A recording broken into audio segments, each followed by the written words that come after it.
जानते हो मोहब्बत और जुदाई का क्या फ़र्क होता है? मोहब्बत में लोग समझते हैं कि जुदाई सिर्फ फासलों का नाम है, कि छोड़ के जाने वाला जुदा हो चुका है तो बहुत दूर है। हालांकि ऐसा नहीं है। जुदा होने वाला शख्स कभी जुदा होता ही नहीं।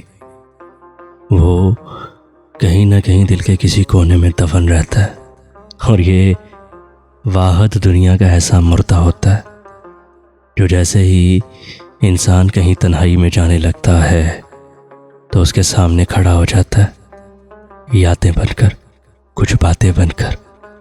मोहब्बत में जुदाई कभी होती नहीं। पागल है वो शख्स जो कहता है मोहब्बत में फलां शख्स मुझसे जुदा हो गया। जुदा कोई नहीं होता। हाँ, अपने अंदर ही अंदर दफन ज़रूर होता है और वो फिर तकलीफ़ देता रहता है। यही मोहब्बत और जुदाई का सबसे बड़ा सच है।